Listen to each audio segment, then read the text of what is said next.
대한민국은 불행하게도 우리 공화당, 특히 제가 예상했던 대로 흘러가고 있습니다. 나라는 망했습니다. 국민들은 그냥 그렇게 설마 문재인이가 그럴 수 있을까?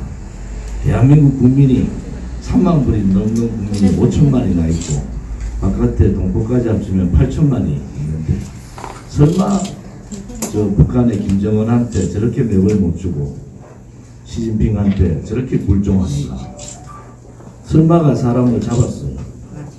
우리가 좌파들을 이 토착 사회주의자들, 반미주의자들, 친북, 종북, 친중, 뭐 친중이 아니라 종중이죠. 중국에 완전히 불종하고 있고 그 세력들을 너무 얕잡아봤다.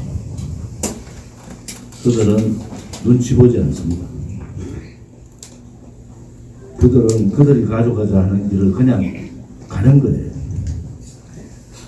대깨문이 왜 저는 거기에 기숙이 관여된 분 말을 듣고 깜짝 놀랐어요. 다시는 노무현과 같은 상황을 만들지 않겠다. 그 첫 시발탄이 뭐냐? 문재인 취임하자마자 서울 지하철에다가 생일 광고, 생일 축하 광고를 걸었어요. 그때 우리는 좀 이상하다. 뭐 저 사람도 이상한 사람이네 이랬죠. 그때부터 벌써 언론 방송은 민노총에 장악되고 국민들을 속이고 국회를 장악했어요. 일당 독재를 한 거예요. 일당이 국회에서 작년 12월 달 예산과 중요한 입법 공수처하고 연동형 비례대표제를 제1야당을 무시하고 그냥 밀어붙여서 간 겁니다. 그건 뭐냐? 대통령 제하에 국회는 대의기구잖아요.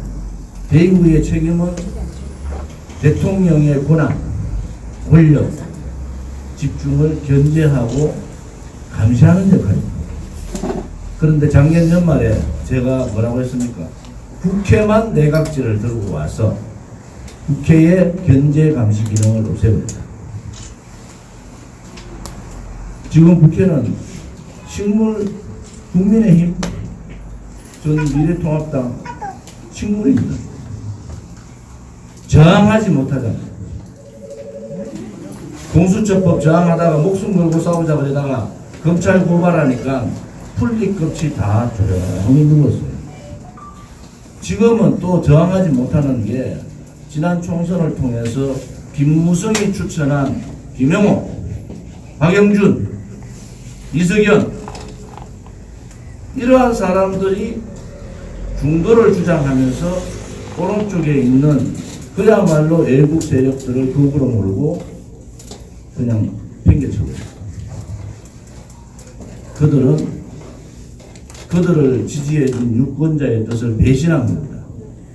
어느 보수의 유권자가 국민의힘을 미래통합당을 찍은 유권자가 김종인이한테 5.18 묘지에 가서 석고 대지하고 눈물 흘리라고 한 유권자 한 명도 없습니다.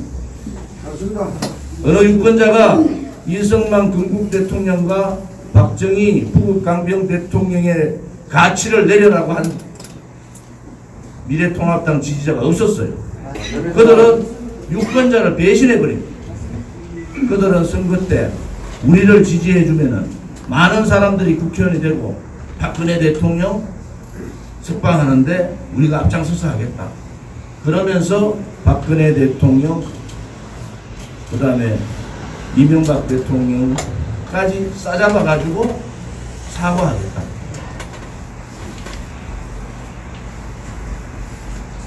지금 분위기는 이런 거예요. 박정희 대통령의 산업화 신화, 한강의 기적, 북강병의 가치, 방공의 가치 이것을 다 내려놓자. 다 내려놓으면은 우리가 중도의 표를 얻을 수 있다. 그러면서 이승만 대통령은 벌써 보수에서 멀어지게 만들고 요즘은 박정희 대통령의 이 기적 같은 대한민국의 신화도 이제는 내려놓자는 표현은 뭡니까? 탈이념화하자. 탈이념화하자. 이승만 건국 대통령의 자유민주주의 체제 시장경제. 이 거룩한 자유민주주의 체제와 시장경제의 부국강병이라는 위대한 지도자다. 특출한 전략가다. 박정희 대통령입니다. 그분이 아니었으면 우리는 80%의 가장 빈곤한 나라로 사는 거예요. 관습으로부터의 탈출, 전쟁으로부터의 폐허의 탈출, 배고픔으로부터의 탈출, 다시는 대한민국 땅에 굶어 죽는 사람은 없게 하겠다. 다시는 공산주의자들에 의해서 침략은 막겠다. 그리고 그분이 그렇게 원했던 민족 중흥의 날을 만들어 보겠다. 왼쪽은 자 이승만 대통령의 사상과 가치도 묻고 박정희 대통령의 사상과 가치도 묻어버리고 그러면은 중도표가 온다. 그게 탈이념합니다. 그럼 왼쪽에 있는 사람들은 뭐냐? 그들은 더더욱 더 새빨갛게 물들어가는 겁니다. 청와대에 있는 26명의 주사파들이 탈이념화 커밍아웃 했습니까? 그들이 말하는 사회주의자들, 친북, 종북, 반미주의자들이 커밍아웃 했습니까? 그들은 똘똘 뭉쳐서 권력을 독점하고 대의정치를 무너뜨리고 민중민주주의 체제라는 광장민주주의를 대의민주주의 보완으로 가고 하는 헌법을 개정하려고 하고 그들은 오른쪽 대한민국의 72년의 위대한 역사도 뒤집어버리고 우파의 역사를 좌파의 역사를 뒤집고 이념도 오른쪽 이념은 이제 잘못된 거야. 전 세계는 좌파 포퓰리즘 이념 사회주의 공산주의자 이념들이 다 죽었는데 대한민국에 있는 토착 빨갱이 세력들만 똘똘 뭉쳐가 있는 상황에서 오른쪽은 이념화를 하고 가치를 존중하고 우리가 가고자 하는 미래를 그리고 그들과 싸울 수 있는 준비를 하고 언젠가는 대한민국 땅에 주사파, 종북, 친북, 친중 또 반미주의자들이 다시는 나타나지 않도록 힘을 모아야 되는데도 불구하고 덜 떨어진 정치인 몇 놈들이 탈이념화를 들고 나왔어요. 탈이념화는 뭡니까? 대한민국을 그냥 사회주의자, 공산주의자들한테 갖다 바치자는 거예요. 저쪽은 똘똘 뭉쳐가지고 더 공산화 사회화가 되고 있는데 이쪽만 탈이념하고 백기 들고 들어가자 이거 아닙니까? 잘못된 겁니다. 그렇게 해서 중도표가 오느냐 오지 않습니다. 제가 총선 전에 탄핵의 강을 건너자 유승민이가 그래?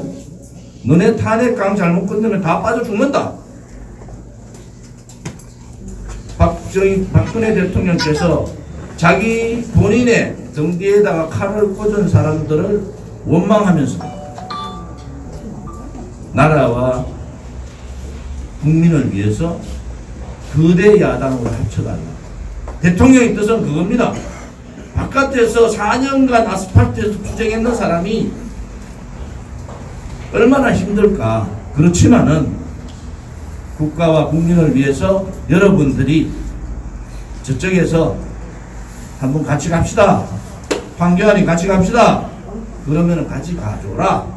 이런 뜻이에요. 박근혜 대통령이 거대 야당으로 가라 한다고 황교안을 비롯한 이 배신자 굴종자들이 바깥에 있는 외국 세력들을 발로 차라는 소리가 아닙니다. 그것이 선거에 참패라는 거예요. 그때 황교안이가 지도자로서의 덕목, 야당 지도자로서의 덕목 희생을 통해서 국민의 감동, 그 감동을 통해서 국민의 관심을 가지고 국민의 사랑을 받는 겁니다. 그런 폭넓은 통찰력을 가지고 바깥의 세력들을 다 껴안았으면 이번 선거 이겼어요. 왜? 투표율이 엄청나게 높아집니다. 그러면은 지금 뭐 176대 103 이게 아니고 오히려 145대 145 정도. 미래통합당이 무슨 가치가 있습니까? 무슨 명분이 있어요? 목숨 걸고 연동형 비례대표제 맡겠습니다 하고 싸우다가 연동형 비례대표제 받았어요. 보수 우파의 가치 반포퓰리즘. 김종인이가 저 사람들 100만원 주니까 우리 200만원 주자 이렇게 떠들었으니까 저 사람들이 100만원을 주든 200만원을 주든 누가 주는 거예요? 문재인이가 주는 거예요. 거기서 명분이 날아간 거예요. 지금도 마찬가지예요. 지금도 박근혜 대통령 탄핵을 묻고 가자. 저는 이번 선거 부정선거 문제에 대해서 분명히 말씀드리겠습니다. 제가 부정선거 예측을 하고 사전선거 금지, 투표소 투표, QR코드 금지 이 법안을 두 번의 공청을 통해서 만든 사람이에요. 그때 아무도 관심 없었습니다. 미래통합당 10명 돼야지 법안을 낼 수 있는데 6명밖에 도와주지 않았어요. 다 도망갔어요. 일 터졌어요. 저는 그래도 개별로 블랙시에 관한 부분에 대해서는 할 수 있다. 뭐가 잘못됐느냐? 이번 선거에 참패를 불러일으킨 그 장본인들이 책임 정치를 통해서 정계를 떠나야 되는 거예요. 김무성도 떠나야 되고 유승민도 떠나야 되고 내각 제세력 김영호도 떠나야 되고 박영준도 떠나야 되고 이준석이도 그렇고 이석연도 그렇고 다시는 정치판에 대한민국 역사상 가장 참패를 했기 때문에 그 책임을 지고 총선 참패의 책임을 지고 다시는 대한민국 국민 앞에 나타나면 안 되는 자들입니다. 그런데 이 부정선거 가지고 다 묻어버렸어요. 제가 말하는 것은 그들의 선거 참패에 대한 확실한 결단을 하고 그 다음에 부정선거 문제를 거론해야 되는 겁니다. 부정선거니까 아니 우리가 잘못한 게 아니야. 포퓰리즘 정책을 받아들인 게 잘못한 게 아니고 김무성이가 부산파들 김영호, 박영준, 이석연 그 사람들을 추천해서 앞장세워 가지고 나라를 다 말아먹었는데도 김무성이 살아남았어. 유승민 살아남았어. 김무성, 유승민계가 36명. 여러분 그래서 우리 공화당은 부정선거 문제에 대해서 적극적으로 가지 않는 겁니다. 순서가 잘못된 거예요. 선거 참패에 황교안뿐만이 아니라 이번 선거에 참패했는 미래통합당의 사람들, 선대본부 맡았던 김영호를 추천했던 박영준을 추천했던 이 사람들 정기 은퇴를 시켜야 돼. 그 세력들 누구냐? 탄핵 세력. 내각제 탄핵 세력. 이 탄핵 세력들을 척결할 수 있는, 처단할 수 있는 가장 좋은 방법을 부정선거 문제 국정을 덮어버립니다. 왜? 부정선거인데 내가 잘못한 거 아니야. 선거가 부정됐기 때문에 진 거다. 두 번째, 부정선거에 박근혜 대통령 탄핵에 대해서 한마디 합니까? 박근혜 대통령 탄핵을 주동했던 사람들이 떠드는 또 부정선거에 들어가 있잖아요. 한마디도 박근혜 대통령 탄핵에 대해서 얘기하지 않는데 그래도 저는 당대표로서 개별적으로 가는 거는 괜찮다. 부정선거에 요소가 있다. 그런데 조직적으로 한 지역이 한 단체가 조직적으로 차를 몰고 부정선거는 가고 우리 공화당 집회, 우리 공화당 행사에 안 온다? 이거는 잘못된 거예요. 맞습니다. 우리 공화당이 할 일은 탄핵 무효뿐만 아니라 문재인의 이 반국가적, 반대한민국적, 반자유민주주의적, 반시장경제적 사회주의, 공산주의 경향에 대해서 싸우기도 너무 바빠요. 정당이 40만이 넘어가고 5만 가까이의 책임당원이 있는 정당이 시민단체가 하는 활동에 정당이 나가서 한다? 이것은 맞지 않습니다.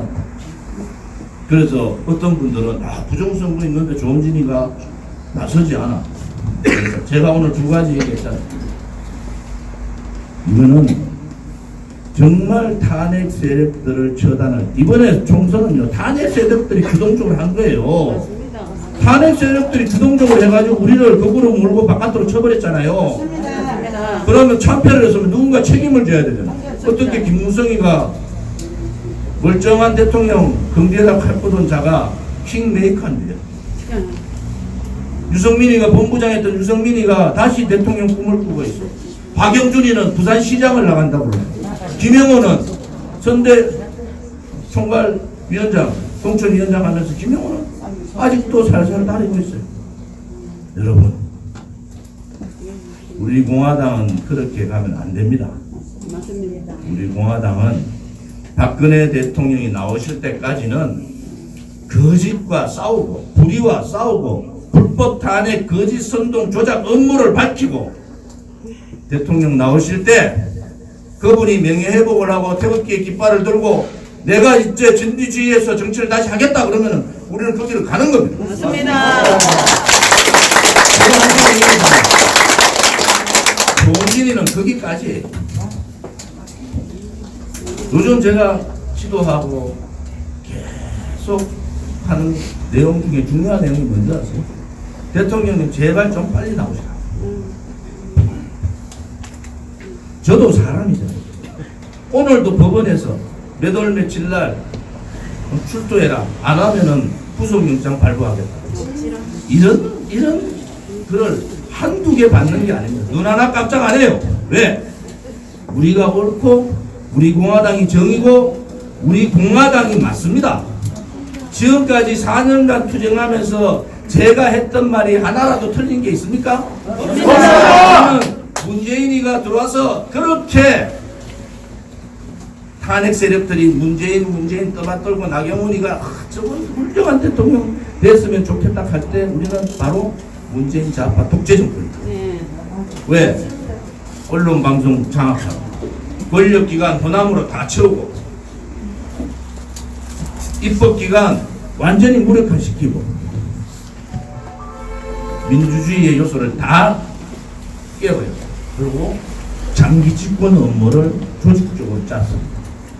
그러면 독재입니다. 좌파 독재인데 요즘 제가 뭐라 하면 파쇼다. 다른 사람은 신파쇼다. 그렇지 않습니다. 전체주의적 파쇼의 준비를 이 사람들은 하고 있고 파쇼 정치를 하고 있기 때문에 내가 주호영이 그렇게요. 주호영 대표가 저하고 친구니까 아니 문재인을 파쇼 정권이라고 얘기하면은 국회도 파쇼 정권과의 처절한 투쟁을 하고 그들과 한판의 승부를 해야 되잖아요. 파쇼 정권이라고 얘기하고는 설검설검 제가 일화를 한 말씀 드리면은 연동형 비례대표제 공수처법 못 막는다. 주호영 잘못한다. 필리버스터로 막을 수 있는 게 아니다. 제가 그 당시에 황교안 주변의 핵심들, 저 후배들을 제가 38일간 겨울에 텐트에서 잤어요. 18일 날 되는 날 제가 불렀어요. 너가 공수처하고 연동형 비례대표제 막는 방법은 딱 하나밖에 없다. 조원진이가 국회에 텐트 쳤으니까 108명이잖아 당시. 108개의 텐트를 치고 지금부터 단식 들어가자. 황교안도 텐트 치고 단식 들어가고 국회의원에 109명, 저까지 포함 109명이 단식을 들어가서 죽을 각오를 하고 조원진이하고 황교안은 죽어 나와야 된다. 그리고 많은 사람들이 실려 나가고 몇 사람이 죽어야지 이 나라가 바뀔 수 있다. 그때 국회에 109개의 텐트를 쳤으면 처음에는 1000명이 모이다가 일주일 지나면 10,000명이 모이고 보름이 지나면 100만 명이 모이고 한 달이 지나면 1000만 명이 모입니다. 1000만 명의 국민이 이 파쇼 정권을 끌어내려야 되는 거 아니겠습니까, 여러분? 그렇게 제가 제안을 했는데 108명 국회의원 한 사람도 쳐다보지 않았어요. 그러고 이 상황이 되고 우리 공화당은 정말 처절하게 4번의 겨울 4년차 3년 벌써 8월 30일이 3년이니까 3년 지나서 좀 대박자 가만히 있으세요.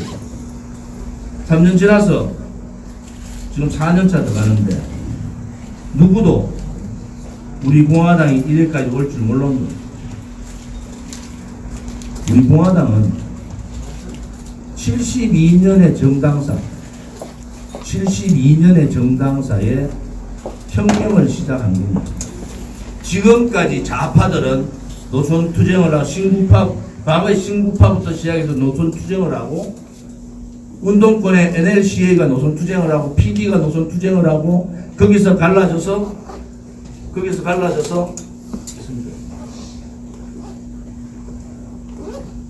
지금같이 정당이 통진당, 정의당, 노동당, 더불어민주당 등등등 좌파들의 정당이 만들어진 거예요.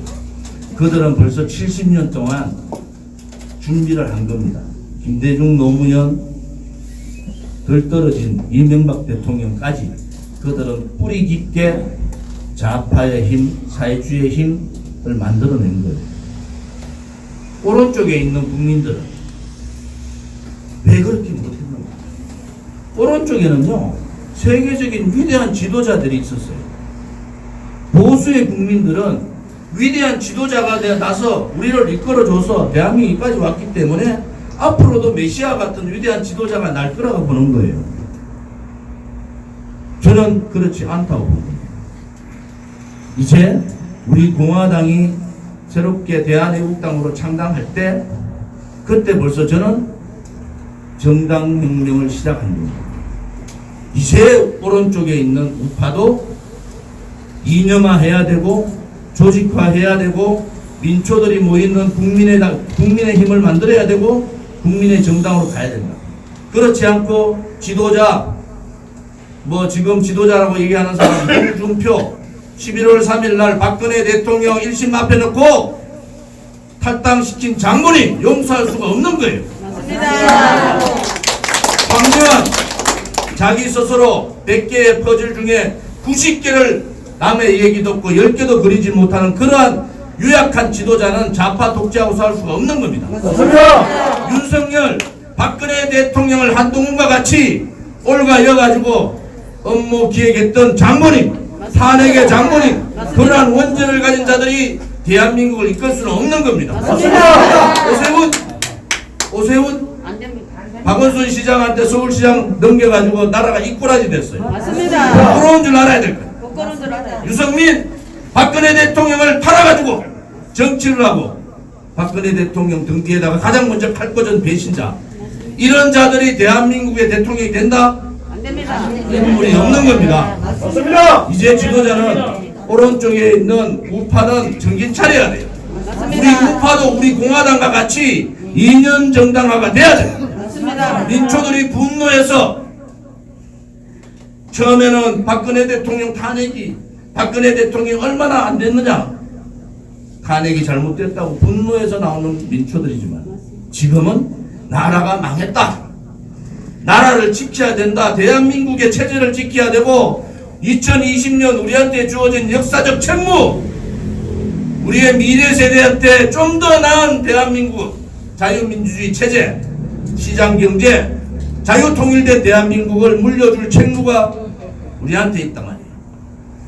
이제는 그러한 정당 그러한 정당인들 민초들의 분노에 의해서 항상 역사는 지도자가 무능하고 나라가 외적과 싸울 때 망하면 누가 일어났습니까? 어병이 일어났고 학도군이 일어났고 민초들이 일어나서 대한민국을 지킨 겁니다. 저는 서두에 나라가 망했다고 해요. 저항 세력이 없으면 나라는 그렇게 망합니다. 베트남은 2,500만 명이 죽었어요. 전 인구의 반이 죽었습니다. 그것도 베트남 남자들은 80%가 죽었습니다. 대한민국 적화 통일되면은 어떻게 됩니까? 사상과 이념이 다르고 그들 생각대로 자유민주주의 체제에 젖어 있는 이 국민들이 대한민국의 국민들 따라갑니까? 그러면은 베트남식으로 전부 북한으로 다 보내는 거예요. 교화 노동시키고 그러다가 죽으면 죽는 걸로 놔두는 거예요. 대한민국의 5천만 중에 2,500명이 죽는 모습이 그 중에서도 가장 잘 사는 대한민국을 누렸던 우리는 죽어도 되는 거예요. 우리 아들, 딸이나 손자, 손녀들은 무슨 죄가 있습니까? 이 못난 2020년을 살았던 2020년 지금까지 살았던 선배들의 잘못 때문에 그 고초를 당하는 것은 대단히 잘못됩니다. 그래서 우리 공화당이 필요한 겁니다. 알아주지 않든 알아주든 우리 공화당은 우리 공화당의 길을 가야 됩니다. 그러면서 확장을 해야 됩니다. 혁명은 그냥 하는 게 아닙니다. 최소한도로 100만 당원에 20만 책임 당원이 와야지 혁명의 깃발이 나부낄 수 있는 거예요. 우리는 그날을 대비하는 거예요. 그날을 대비하는 거예요. 우리가 무엇 때문에 이렇게 고초스럽게 100군데가 넘는 서명대가 매주 움직이고 1인 시위도 토요일날 어제 같은 경우는 30군데에서 1인 시위, 차량 시위, 기자회견을 합니다. 나라가 대한민국이 우리를 필요로 합니다. 마지막 남은 저항세력, 마지막 남은 투쟁세력, 우리 공화당이 가야 될 길은 촛불, 쿠데타, 붉은 광화문 광장을 우리가 200일의 천막투쟁을 통해서 103명의 부상을 통해서 매력의 손해를 보면서 이 붉은 광장을 태극기 애국광장으로 바꿨듯이 우리 공화당의 깃발이 우리의 저항투쟁 이 태극기 혁명이 대한민국의 사회주의 공산화를 막는 초석이 되기를 바라고, 그것은 오늘 저도 보고 할 때 조원진을 연호하셨습니다. 조원진은 곳까지예요. 제가 가는 길은 곳까지입니다. 그 다음은 박근혜 대통령께서 알아서 하신 문제예요. 그분이 본인이 깃발을 직접 드시겠다고 하면 우리는 거기에 다 따라야 돼요.